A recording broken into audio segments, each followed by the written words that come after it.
Bismillahirrahmanirrahim. Assalamualaikum warahmatullahi wabarakatuh. Perkenalkan, nama saya Awalia Sohatul Madina, NIM D500204040, Prodi Teknik Kimia Universitas Muhammadiyah Surakarta. Di sini saya akan mempresentasikan proposal penelitian yang akan saya lakukan dengan pembimbing, yaitu Insinyur Haryanto MS.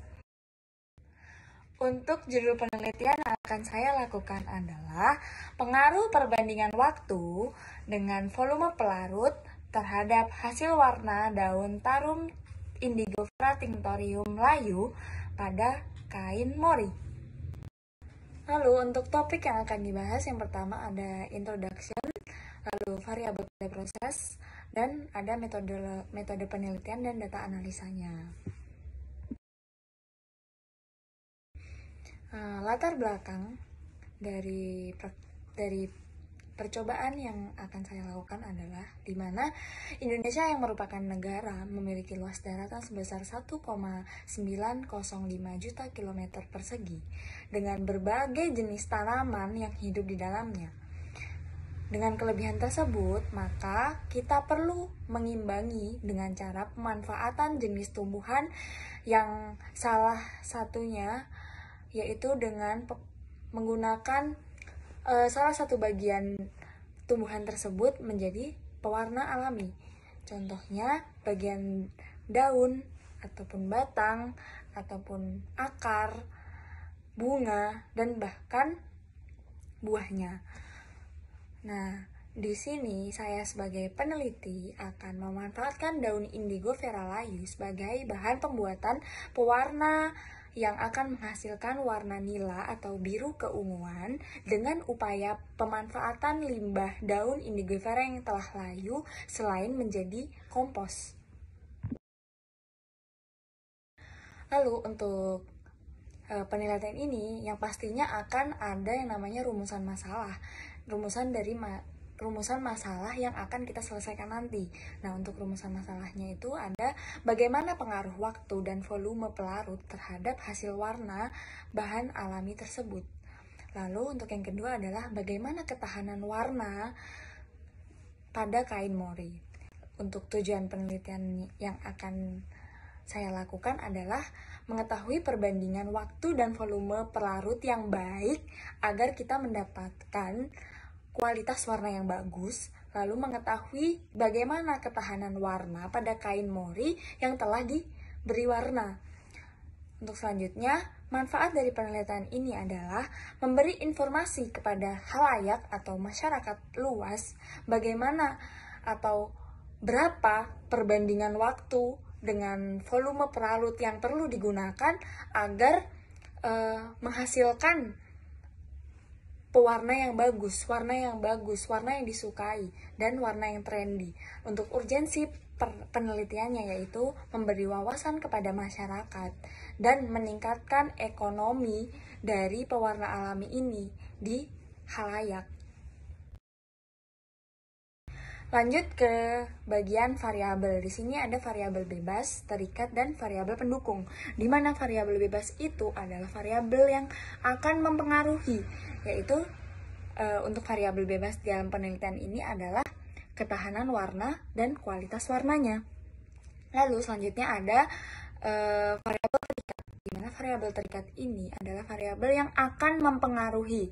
Jadi sesuatu yang bersifat terikat untuk menghasilkan suatu pewarna. Nah, di sini variabel terikatnya itu ada waktu ekstraksi, dan volume pelarut. Selanjutnya ada yang terakhir yaitu variabel pendukung. Nah, variabel pendukung di sini ada responden, di mana responden itu akan membantu kita untuk menentukan warna mana yang akan disukain oleh publik dan jenis pelarutnya. Di sini jenis pelarutnya kita menggunakan air. Lanjut ke metode percobaannya. Di sini metode percobaan sama seperti prinsip kerja atau cara kerja dari awal hingga akhir. Nah, yang pertama pasti kita harus mempersiapkan bahan baku. Nah, gimana sih mempersiapkan bahan bakunya itu? Kita siapkan daun Indigofera yang sudah lepas dari tangkainya dan sudah diam selama 24 jam. Jadi sudah lepas dari tangkainya selama 24 jam. Lanjut ke ekstraksi. Nah, daun-daun indigofera yang sudah lepas dari tangkainya tadi akan diekstraksi atau direndam dalam dengan volume pelarut yaitu 150, 200, 250, 300, dan 350 ml yang selanjutnya akan didiamkan pada variasi waktu yaitu 24 jam, 36 jam, 48 jam, 60 jam, dan 72 jam.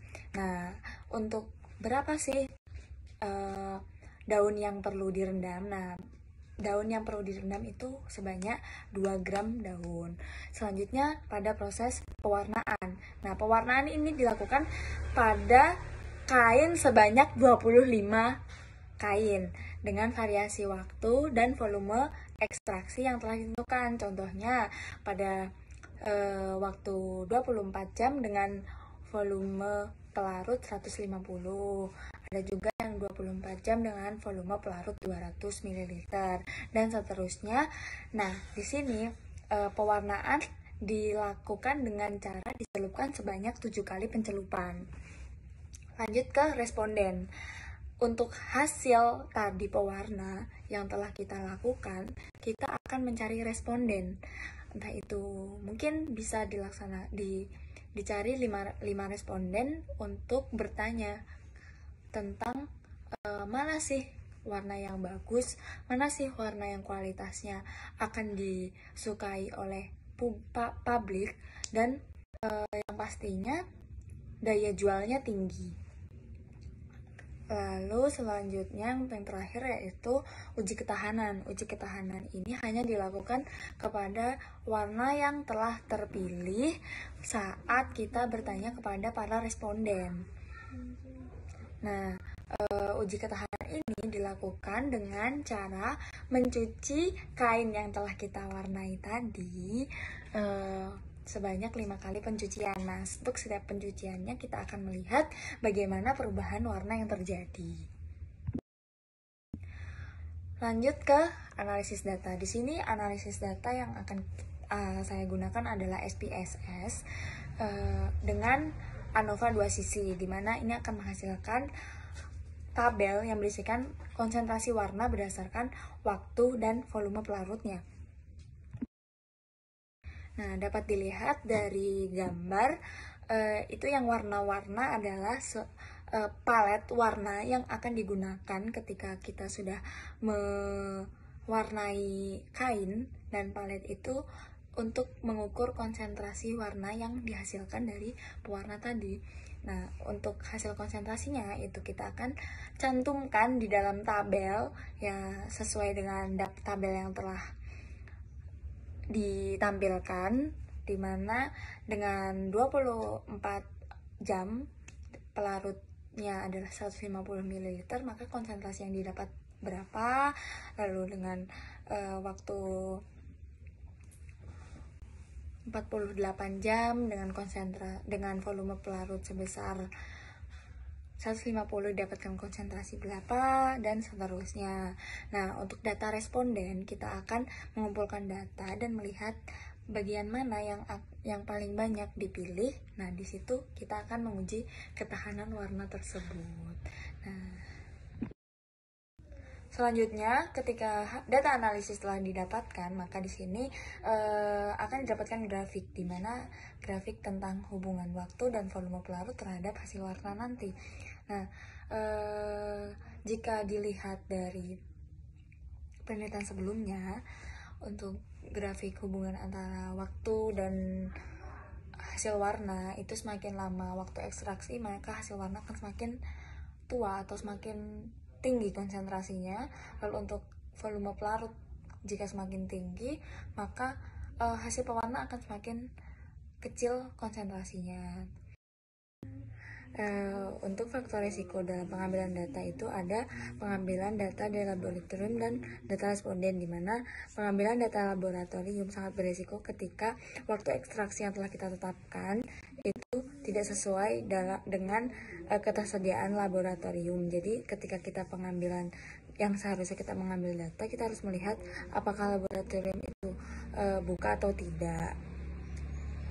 Lalu selanjutnya pengambilan data responden, di mana pengambilan data responden ini sangat berisiko pada perlindungan identitas responden. Namun, dalam penelitian ini dilakukan pengambilan data responden dengan cara bertanya langsung kepada responden, bukan menggunakan kuesioner yang dibagi-bagikan. Terima kasih.